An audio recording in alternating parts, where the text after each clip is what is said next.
참예수님, 다볼사이버 성당 성경대학 학생들 지금 성경 특강 하고 있습니다. 시간이 좀 난 잘 안 간다. 좀 지루하다.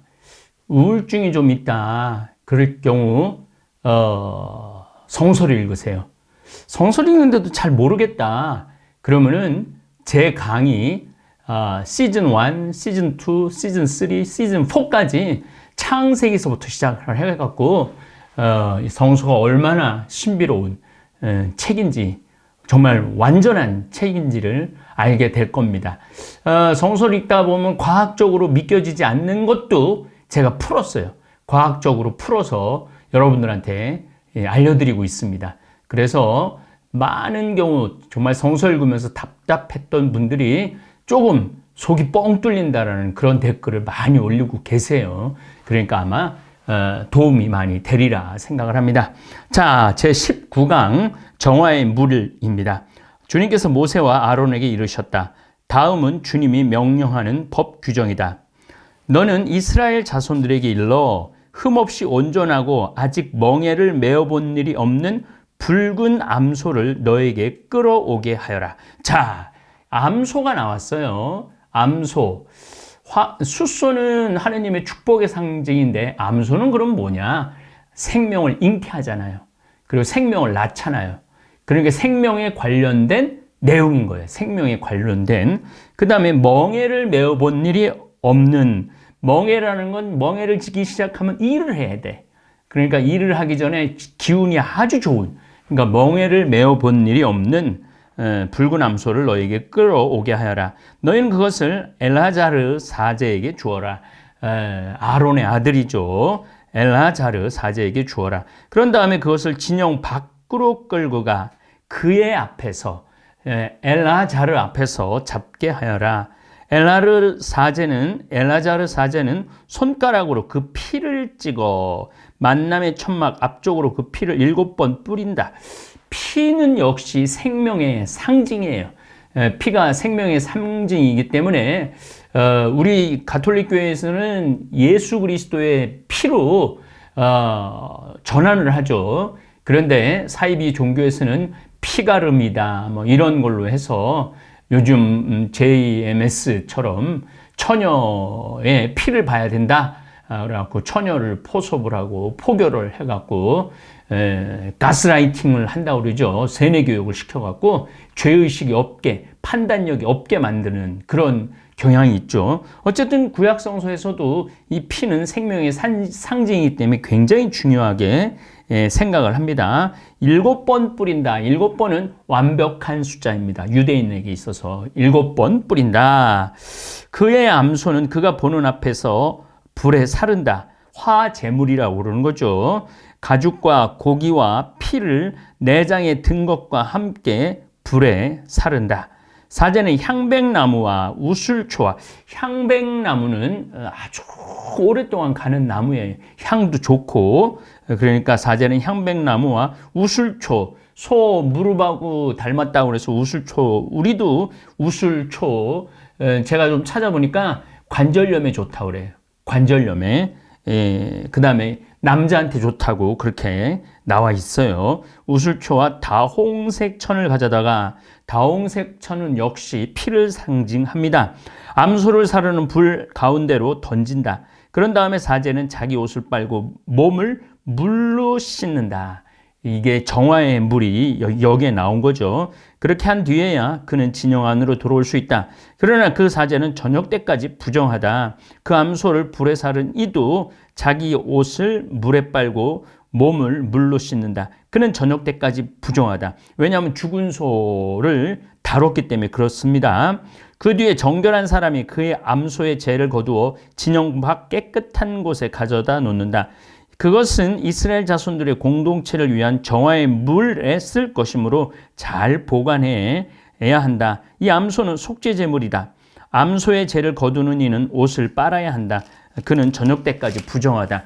죽음에 뭐가 접촉이 됐을 때, 사람이든 짐승이든 뭐에 죽음에 접촉했을 때 무조건 부정한 거예요. 근데 착한 사마리아 사람들을 볼 때 레위인이 지나가고 사제가 지나가고 착한 사마리아 사람이 이제 강도한테 당한 아주 굉장히 고통스러운 마치 죽어 있는 거를 착한 사마리아 사람이 여관에다 데려다 치료해주고 그 값도 준다고 그러고 갔어요. 그 예수님이 누가 이 사람의 진정한 이웃이냐? 이 구약 성서를 예수님이 완전히 반박하는 내용이에요. 이 내용이 이 성서 구조를 본다면, 그러니까 예수님의 가르침이 얼마나 혁신적이었는지 우리가 알 수 있죠. 이는 이스라엘 자손들과 너희 가운데 머무르는 이방인들이 지켜야 할 영원한 규정이 되어야 한다. 누구의 죽음이든 그것에 몸이 닿는 이는 이래 동안 부정하다. 7일 동안 부정하다는 거죠. 7일은 가장 완벽한 숫자라고 말씀드렸습니다. 그가 사흘째 되는 날과 일회째 되는 날에 그 물로 자신을 정화하면 정결하게 된다. 그가 사흘째 되는 날과 일회째 되는 날에 자신을 정화하지 않으면 정결하게 되지 않는다. 누구든지 곧 죽은 사람의 몸에 닿는 이가 자신을 정화하지 않으면 그는 주님의 성막을 부정하게 만든다. 그런 자는 이스라엘에서 잘려나가야 한다. 이 거룩함하고 구약 성서의 주제는 거룩함이라고 그랬어요. 하느님 거룩한 것처럼 너희도 거룩한 사람 되라 그랬듯이, 그러니까 거룩함과 부정함이 극명하게 갈리는 게 구약 성서입니다. 정화의 물을 자기 몸에 뿌리지 않아 그가 부정한 그대로이며 그 부정이 여전히 그에 남아있기 때문이다. 사람이 천막 안에 죽었을 경우와 관련된 법은 이러하다. 천막 안에서 죽었을 때 얘기해요. 그 천막에 들어가는 이나 천막 안에 있던 이는 모두 이래 동안 부정하게 된다. 끈으로 맨 뚜껑 없이 위가 열린 그릇도 모두 부정하게 된다. 그래서 깨기도 하고 그랬죠. 들에 있다가 칼에 맞아 죽은 이나 저절로 죽으니 또는 사람의 뼈나 무덤에 몸이 닿는 이는 모두 이래 동안 부정하게 된다. 이렇게 부정하게 된 일을 위해서 속죄 제물이 타고 남은 재를 얼마쯤 그릇에 담고 그 위에 생수를 붓는다. 그런 다음 정결한 사람이 우슬초를 가져다가 그 물을 찍어 천막과 모든 기물과 그 안에 있던 이들에게 뿌린다. 뼈나 살해된 이나 저절로 죽은 이나 무덤에 몸이 닿은 이에게도 그렇게 한다. 정결한 이가 사흘째 되는 날과 일흘째 되는 날에 부정한 이에게 그 물을, 정화의 물을 뿌려준다 이 얘기입니다. 그 물을 뿌려준다. 이렇게 정결한 이가 일흘째 되는 날에 부정한 이를 정화해주면 그는 자기 옷을 빨고 몸을 물로 씻는다. 저녁 때가 되면 그는 정결하게 된다. 부정하게 된 사람이 자신을 정화하지 않으면 그는 공동체에서 잘려 나가야 한다. 그가 주님의 성소를 부정하게 만들었기 때문이다. 정화의 물을 자기 몸에 뿌리지 않아 그는 부정하다. 이는 그들이 지켜야 할 영원한 규정이 되어야 한다. 정화의 물을 뿌린 이는 자기 옷을 빨아야 한다. 정화의 물에 몸이 닿는 이도 저녁 때까지 부정하다. 부정한 이가 닿는 것은 무엇이든지 부정하게 되고 그것에 몸이 닿는 사람도 저녁까지 부정하다. 자, 계속 부정 얘기가 나왔어요. 깨끗함과 정결함, 그 다음에 부정함이 나왔습니다. 죽은 사람, 죽은 짐승, 심지어 무덤까지 몸에 닿는다 해도 몸에 닿으면은 그는 부정한 사람이 되는 거예요. 그 천막 안에서는 심지어 뚜껑이 없는 그릇도 부정하게 된다는 거죠. 그래 다 정화를 해야지 그래서 유대인들은 아주 지독하게 씻는 거를 중요하게 여겼던 거예요. 저도 요즘 이제 코로나가 많이 풀려갖고 매일매일 거의 목욕을 다니는데 1년 365일 목욕을 저도 다녀요. 지금도 좀 목욕을 하고 와갖고 몸이 엄청 가벼워요. 아주 기분이 좋아요.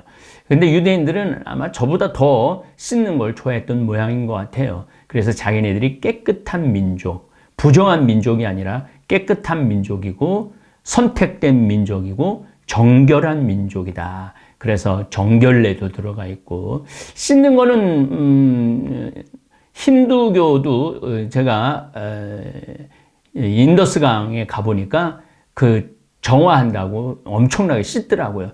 아마 종교의 시간에 씻는 거는 중요한 예식 중에 하나가 아닌가 그런 생각을 해봅니다. 네, 다음 장에서 또 우리 20장 공부해 보도록 하겠습니다. 예, 감사합니다.